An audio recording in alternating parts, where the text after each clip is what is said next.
Noreen, Marketing Director from Dell for our systems management programs. And I have Mark Stitt here, who is the product marketer for our private cloud solutions. What we want to talk about today is accelerating the journey to the private cloud with Dell and Microsoft solutions. I'm going to stand over here because I feel very defensive if I'm standing over here behind this thing. I don't know why they have that here, so just to let you know that that's where I'll be. As we looked at building out our solutions for a private cloud, we just introduced some new 12G servers. And one of the things that we were looking at as we were going through these things, we did a lot of intense research with our customers, trying to understand where people wanted to take their hardware solutions into the private cloud and how to go best to optimize those things. We talked to 7,700 different customers over a 2-year period to really understand what it was that customers were having challenges with as they were looking at their infrastructure and how they were trying to build out their private cloud solutions. Now, things that we were hearing that were very clear: open, flexible architectures. You saw Microsoft Brad Anderson talking about things today, being able to allocate different pieces of different technologies, making sure things were flexible and being able to provide those workloads in the manner that customers were looking for. Technology that simply works. We were not about to look at how do we go develop technology just for the sake of developing technology, but technology that really simplified and made it easy for people from an automation perspective of where they were trying to go with their solutions. Innovative and practical. Again, not for just the sake of innovating, but innovating for how people wanted to go and leverage their technologies. Now, as we were going through, there were some common themes that we heard. Again, reduce complexity. Every time people started looking at thinking that they had reduced the complexity in their environments, things were changing that were beyond their control. So many people today are looking at multi-hypervisor environments, with VMware, Microsoft Hyper-V, and how do you go and leverage and utilize those things?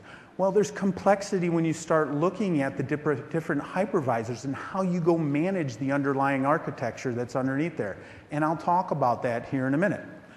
Some of the other things that people were looking at, workloads. There are specific ISVs out there that are dictating which operating systems they plan to support things on.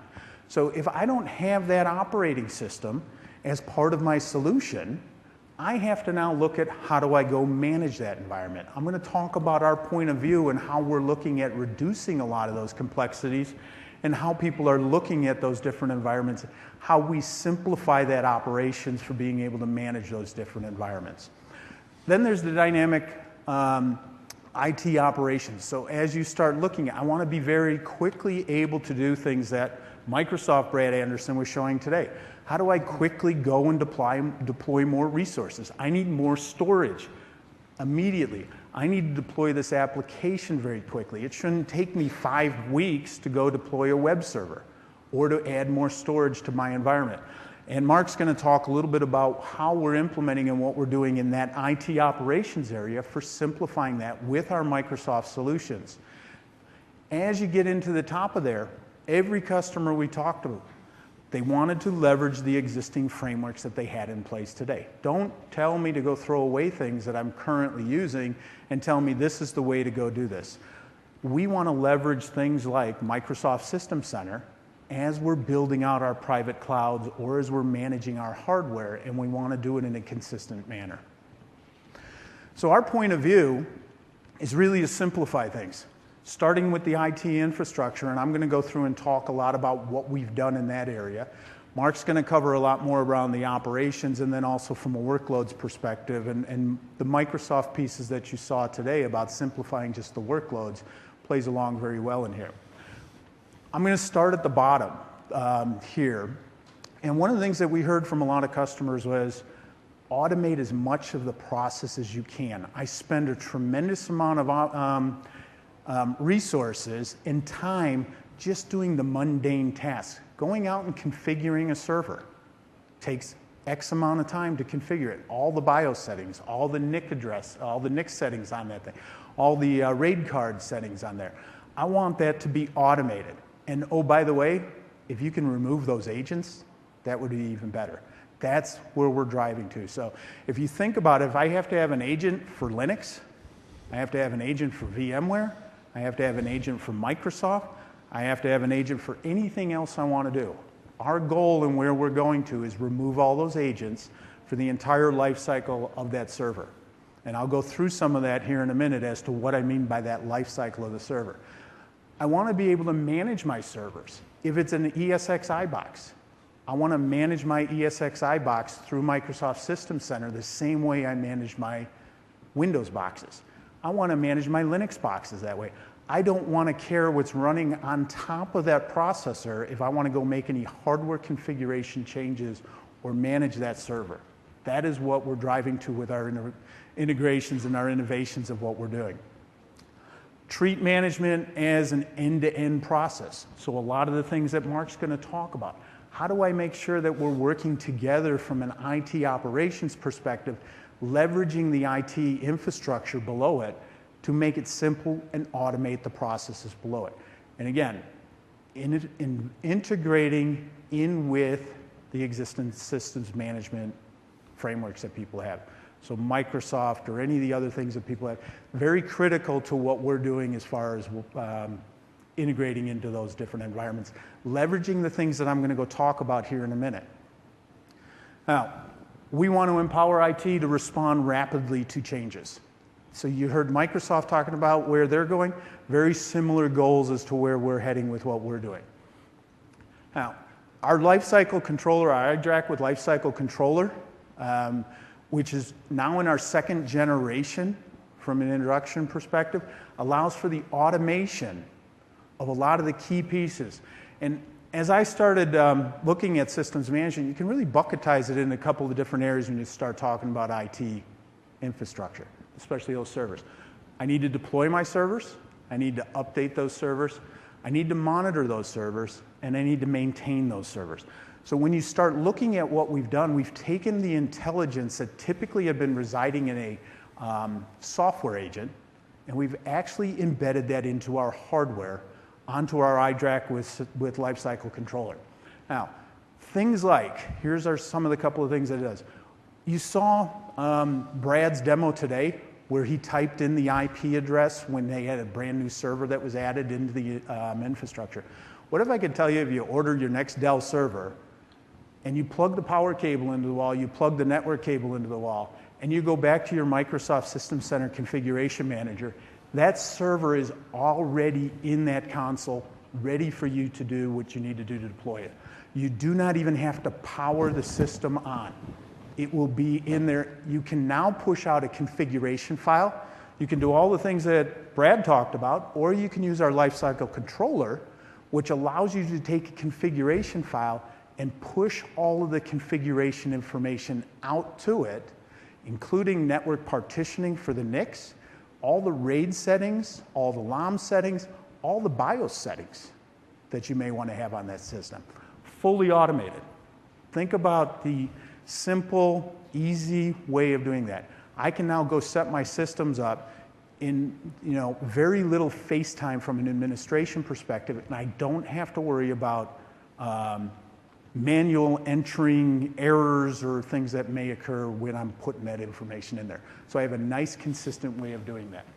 There's lots of other things that we've done from a deployment perspective, but since we only have a little bit of time here, I'm just going to touch on a couple of the other things here too. Updating.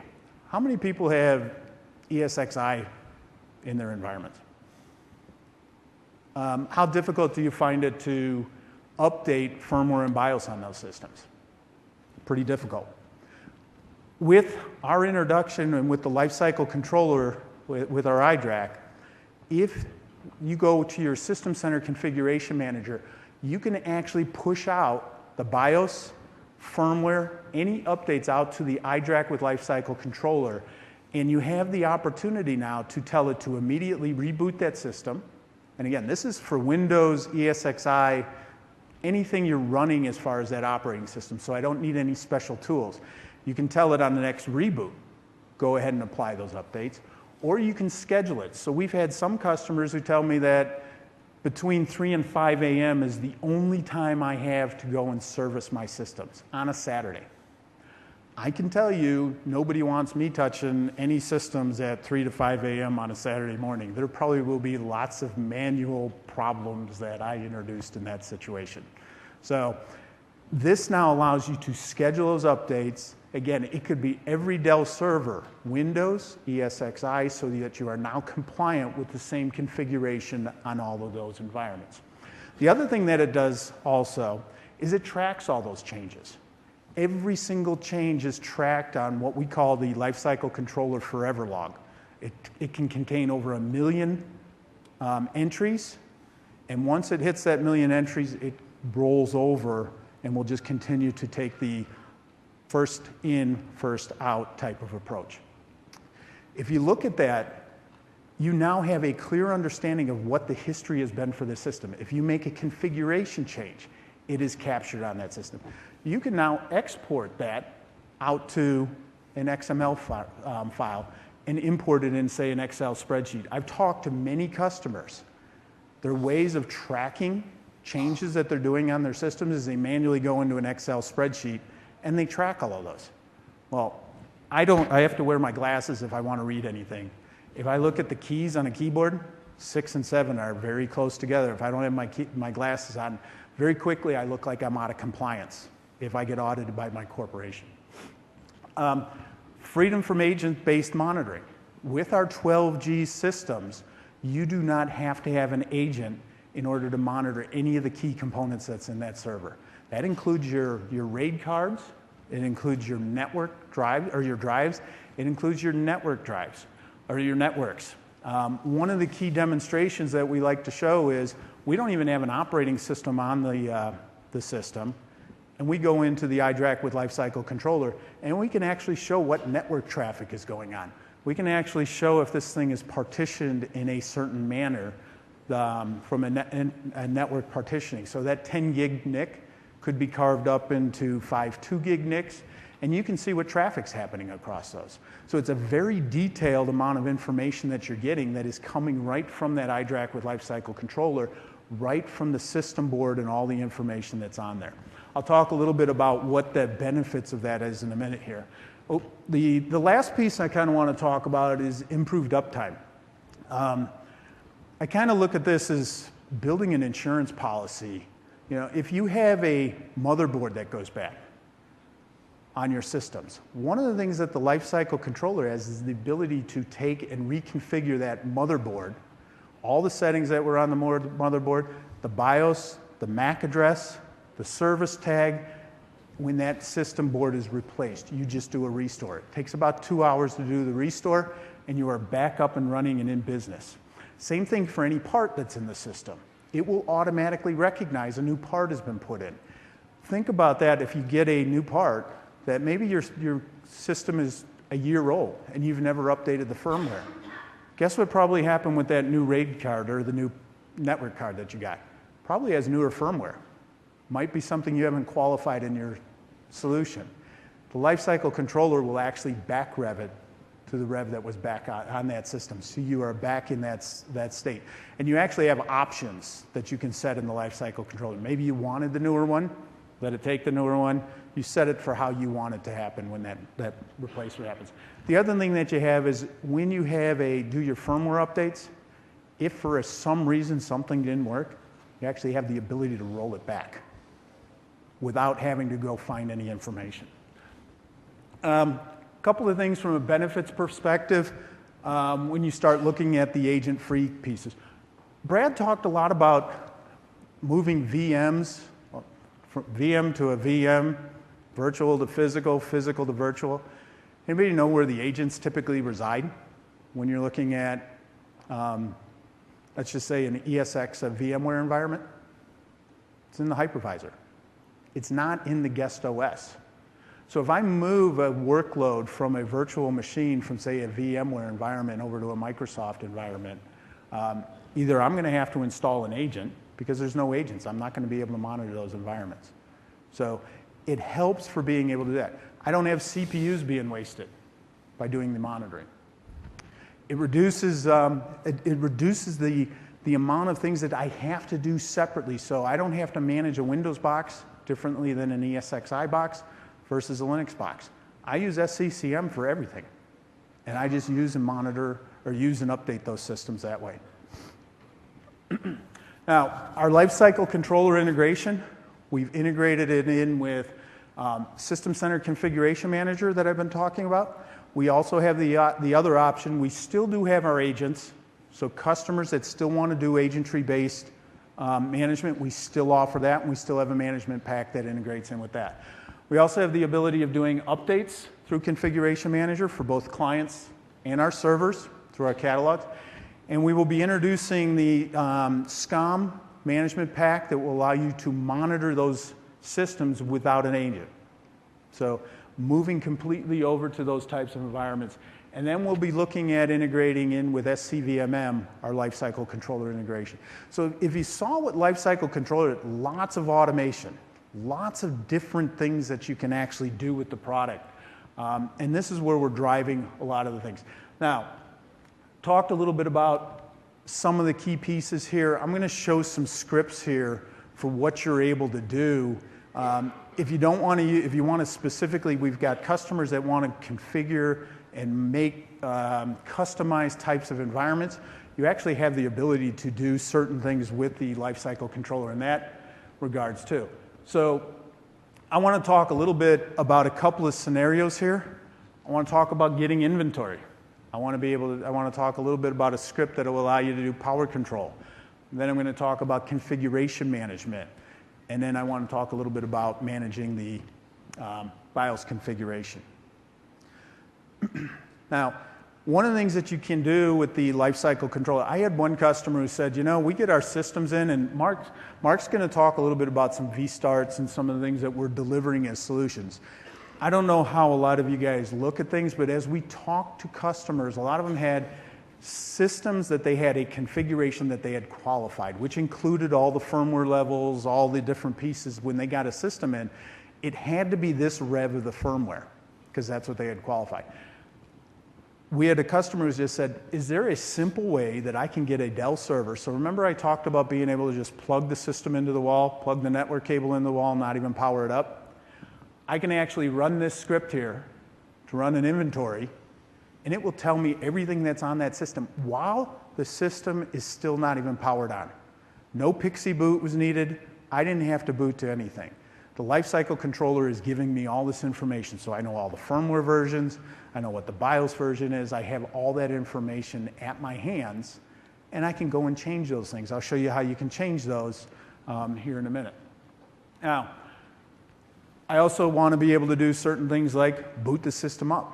I can do that via the WSMan or the WinRM type of solution also. So I'm able to just go and boot my OS from the system, just issue this command, and it's going to boot the system up, and I'm now in my OS environment.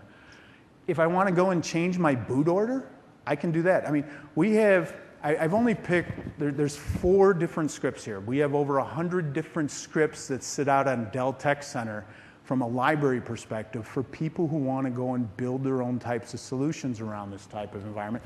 Or, as I showed before, with System Center, you can just use the GUI, and you can do a lot of these things just through System Center. So again, we're giving people the options of how they want to do this.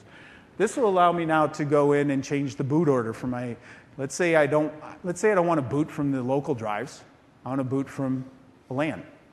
I want to boot from an iSCSI device. I can go in and change my devices here. Now, the last one, and then I'm going to turn it over to Mark here, is really going through the BIOS configuration. So there's a lot of different things that you may want to change in your BIOS when you get it. I can go in and set up these scripts. I can issue this command off to my iDRAC with Lifecycle Controller, and as soon as that system boots, the first thing it checks on, do I have an action that I have to perform? First thing it's going to start performing is any of these actions that are inside the lifecycle controller to do all this pre-configuration. And again, it's all automated. So you sent it off, you don't have to sit there and wait, it just goes ahead and does it. So this was that command. I'm going to now turn it over to Mark, and Mark's going to talk a little bit more about the IT operations and what we're delivering from there. Okay, thank you very much, Kevin. So, question to start things out today. To me, the most popular word or phrase of the week, what's it been so far out in the expo hall and a lot of these sessions? Cloud, the magic of the cloud. And so we wanted to start moving beyond hardware management and start talking about private cloud and give you a little bit of context to start things out. Some of you may have seen this collection of slides and graphics from Gartner Group. And as organizations are moving through this journey over here on the far right, and this roadmap to private cloud computing, private cloud is really the first part of the journey on your overall cloud vision. And as this slide shows, we started with server virtualization, moved to distributed virtualization, and now we're in this stage 3 kind of era. And back in November last year, Gartner did a poll at their data center conference and found nearly 80% of organizations are pursuing private cloud initiatives by 2014. Well, that's not very far off. And so if we look at this journey, there's a few key considerations that you have to think about. The first one is economics. And you have to start thinking about where am I going to put these workloads and how am I going to provision them out to users to gain the type of business and speed and expectations. Next is quality. We need to be able to provision workloads and applications in a way that ensures service quality and doesn't jeopardize the infrastructure we have. And then finally, agility. Think about in your consumer lives when you go download a song from iTunes or you go on a website to download a white paper. It's instantaneous. So why isn't when you go back to your own company and you want to provision a new instance of Exchange or something like that, it takes 3 or 4 days. And some things take 3 or 4 weeks. So agility plays a role as well. So as customers go through this journey, what I often find is there's a bit of a bottleneck. Because with virtualization, on average, organizations are about 50% virtualized today. And I think one of the reasons that they're not moving beyond that is OpEx. Okay? So virtualization over the last 8 or 10 years has done a lot to help us remove CapEx from the equation and gain certain amounts of agility. But it hasn't done a lot for OpEx. Think about the points that Kevin spoke to. In the hardware layer, we continue to have challenges. And Dell is working on those, as you saw. But also in the virtualization management tier and all the way out to the cloud tier, there continue to be inefficiencies. So I want to spend some time on those today. So if we think about the service delivery challenge that really precipitates this cloud utopia, is first we have inflexible infrastructure that responds very slowly. You have legacy environments. You have Dell hardware, non-Dell hardware, and a number of systems management tools. There's also increased complexity of workload management. What I need, when I need it, where I need it. And then finally, IT has growing business demands. This consumerization of IT is happening everywhere. It's happening at all layers of the organization internally and certainly externally. So maybe there's a web deployment or there's an application deployment. And the expectations are even greater, as I described before. So what Dell's been working on with Microsoft is a vision for enterprise private cloud. And it really comes in 2 parts. We start by looking at IT service management, workload lifecycle management, and infrastructure management as those 3 pillars that really need to be tackled in harmony. But there's 2 paths here. First is an IT operations management approach. What we need to do, to Kevin's point earlier, we need to leverage our existing frameworks, our existing IT processes, the things that are working, but start to converge some of those processes and try to tackle that OpEx problem that I talked about before, from planning your environment and your workloads all the way out to maintenance. Now, second, we need to gain convergence in our infrastructure across compute, storage, networking, our hypervisor environments, and also cloud for those of you that are on the right-hand side of that journey and are starting to look at public cloud environments, which we'll talk about in a few minutes.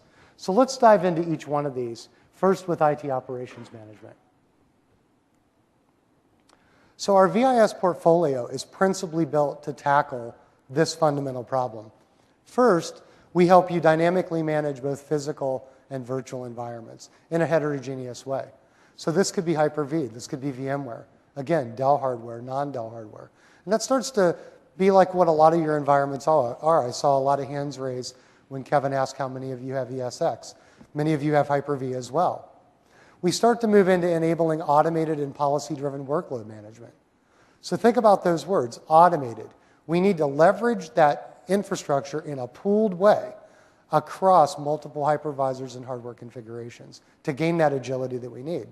We also need policies to understand who's asking for this, what business group, what user, how long will they need it for, and why. And then also, as we work to improve end-to-end service delivery, we need to think about enabling self-service portals.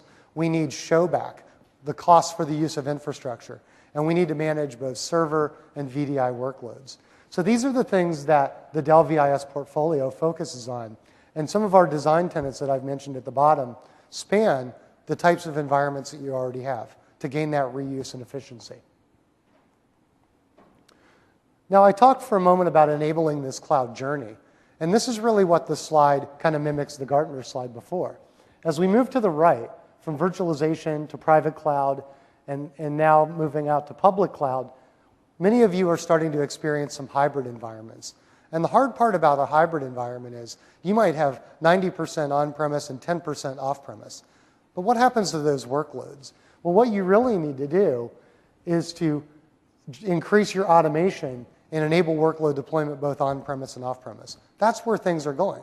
Think about agility. Think about economics. Think about the efficiency that that can give you. We need to drive increased business agility and deliver IT as a service. Think about those times it's taking you internally to deliver applications and support the business. And then also we have to optimize and converge our infrastructure environments and be able to manage the operations to some of Kevin's points. These, I believe, are the principal goals of moving to this cloud environment. So let's dig in a little bit more.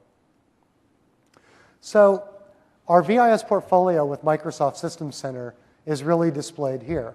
You start at the bottom and you have compute, storage, and networking, preferably from Dell. And we have our open managed solution, which Kevin spoke to. We layer in Hyper-V as our hypervisor layer, and then we use the Dell Advanced Infrastructure Manager solution. What that solution is it helps you gain a pooled infrastructure. So it's a workload mobility and recovery management solution to help enable a number of really interesting outcomes, which I'll speak to in a moment. And here you have Systems Center at the top to help you orchestrate and provision out these applications. We also have a solution called VIS Creator. And what that helps you do is build service blueprints. And you can leverage those with System Center Configuration Manager and SCVMM to be able to orchestrate and automate even further. So with this integrated set of capabilities, you can use System Center as you have today or as you move to it and gain the types of agility and efficiency and augment the types of things that really help you move to a private cloud environment. So Dell and Microsoft are working very closely on this vision, and these are a number of the current things in place. So let's dig a layer deeper. With System Center, we first help simplify virtualization. So we can help you retarget your infrastructure and help you move workloads from physical to virtual, virtual to virtual, and virtual to physical. Also, cost-effective disaster recovery. Our Dell AIM solution helps you enable a heterogeneous environment. What some organizations have in a separate DR environment can now be leveraged in that pool such that you don't have to have that simply for DR purposes. Think about the CapEx there. Unified workloads and management. So when you're able to move workloads around your different infrastructure environments, both on-premise and off-premise, you gain a lot of agility as well. And then certainly as we move to this infrastructure as a service model, you can use System Center to drive that, but with the workload mobility and heterogeneous capabilities of our AIM solution, it's augmented even further. Now finally, for remote offices and branch offices, this creates a bit of a federation type situation. Think about what I talked about as we move out to the public cloud and start to have these hybrid environments. A lot of versatility and a lot of usefulness here. Okay, so now let's move to the second part down below around infrastructure convergence. So do these kinds of things sound familiar in your organization? Here's a group of users. The first one says, I want to focus on my business priorities, not on building infrastructure. The second one says, don't give me these components from different vendors and make me assemble it myself. I just need it to simply work. And then last, here's a business person saying, I need to deploy my application more rapidly. I don't have 12 weeks. I don't have 24 weeks. I have like 6 or 7 weeks. What can you do for me? So Dell, as many of you know, has compute, storage, and networking all in our portfolio, and we build these types of solutions every day. Now, I'm interested, how many of you build infrastructure even a couple times a year? Anybody build infrastructure? Got one back there? How many do it once every couple years? Once every couple years. What about every 3 or 4? Yeah, getting more of the group. So as you see, think about that expertise. You have to pull people, from within the organization to do this. They may or may not have the expertise, and those things can be laborious. So this is where Dell has responded. So we see some different changing models here in terms of how supply meets demand. Gartner, IDC, and the Enterprise Strategy Group have all noted this increase in desire for converged infrastructure solutions and the types of things that bring together this prepackaged solution. Well, why? Well, first, we can lower the cost and unit of compute.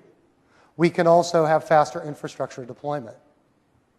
We can simplify the speed of management and compress and converge some of those operations, and also have time to value for your private cloud and or application environments. So these are some of the driving factors, and these statistics are pretty compelling for a category that hasn't been talked about very much outside of the last few years. So Dell last year introduced a solution called vStart, and it's a very compelling offering that I believe has really excited customers because of the reasons that I asked in those questions that opened this portion. By offering a pre-integrated solution across compute, network, storage, systems management, and also deployment and IT support services from Dell, we offer this just-in-time infrastructure, okay, this turnkey solution to help you do a couple things. We can help you deploy applications more quickly, or we can accelerate your private cloud initiative. Because in some cases, many of you are ready for the benefits of private cloud, but your infrastructure is not ready. And some of you need to deploy an application or support a remote office and be able to do that right now. We have customers deploying vStart solutions in a matter of 4 weeks, 6 weeks. Many customers are telling us they can't wait 12, so they buy vStart and they're productive in a matter of 4 to 6 weeks. Also, the solution leverages Hyper-V. You can also have it with VMware vSphere. With that virtualization platform, you really have virtualization in a box, and you're able to have that foundation for your downstream needs. So, what are some of the benefits to this? Well, first, you can accelerate your time to value. Get those applications deployed more quickly. Get that virtual capacity more productive more quickly. Also, drive efficiency and lower your risk. Very few of you raised your hand even after I said 3 or 4 years of building infrastructure. Think about how critical that is to the environment and the expertise you may or may not have. Also, what those individuals in your teams could better be spending their time on. So this is why a lot of customers are gravitating toward this. Now, also, you reduce your time and costs in things like selection and procurement and just simply racking, stacking, and cabling. So when you think about not just IT, but those prior groups, there's an advantage there. And then also future-proof scalability. So with our vStart solutions, you can get this modular offering, but you can extend any part of it as you need. I need more compute. I need more storage. You can augment it in that way, and that's why it's particularly flexible. So we offer vStart in a number of different editions. Also, our vStart 200M is Microsoft Fast Track validated, so we're really proud of that as well. So the vStart solutions are sized for your data center, anywhere from small data centers, mid to large, and then particularly large, dense data center environments. So we have customers that are buying multiple vStarts and then perhaps federating them or planning to federate them. They also are buying them, as you'll see in a couple of case studies, to get up and running very, very quickly, and they're saying, we'll just augment that over time. But we don't want to go assemble those piece parts from 3 to 4 to 5 different vendors. Now, moving forward, we're going to be deploying larger and more scalable vStart solutions, and I'll tell you more about that in a few minutes. So from a customer case study point of view, think about some of the things that are going on in your environment. Certainly server consolidation. Many of you that are on the journey through virtualization, you're 10 or 20 or 30% virtualized. You can quickly augment your virtualization capacity. You can also refresh some of the server environments that you have and get to virtualization also that way. You might have a remote or branch office that you're kind of okay going outside of the normal standards. Let's just get these guys up and running. It's a small sales office, could be an overseas operation, something like that could be useful. Certainly a private cloud deployment, which we'll talk about more in a few minutes, and an application hosting platform. We have a great customer that was able to deploy an ERP application in like 7 weeks, production ERP for their company. ERP is difficult, so why focus on the infrastructure when you can focus on the criticality of the app, correct? So this is a solution that we're going to be announcing soon, is the Microsoft Private Cloud with vStart. So you take the same things that we've talked about here with vStart, and you put on it System Center 2012. And so now you have your private cloud to deliver agile and predictable application services. And we, too, will be pursuing fast-track validation for this offering as well. This is coming in the near future, so do be on the lookout for that. So with that, I just wanted to pause with a couple additional case study points. The one that I had mentioned to you about the ERP example. This is a customer that came to Dell. They had a critical ERP deployment to support the production of parts for Honda, and you can read about it on our website. It's TS Tech. And so the group came to us and said, look, we're not really people that build infrastructure every day. We are engineers and procurement, inventory control, manufacturing engineers, and those types of things. We understand kind of what to do, but the last time we really built out a footprint was 5 years ago. So they bought vStart. We had a productive form in 4 weeks, and then they deployed their ERP application. It was productive across the company at week 7. So there's a video on our website there for TS Tech, and I do encourage you to check that out as well. Yeah, I think if I tie it back to something that one of the demos this morning, if you think about getting one of your vStarts, and they showed how you could go and deploy the application and all automated, the one piece that was missing in that demonstration is if my hardware came in and it wasn't configured the way I wanted it, so that's not doing the configuration. If I want to go set up my Exchange server and I want to have NPAR, and I want to partition my 10 gigabit NICs into different pieces, you're not going to do that through a Pixie script. You're not going to be able to do those things.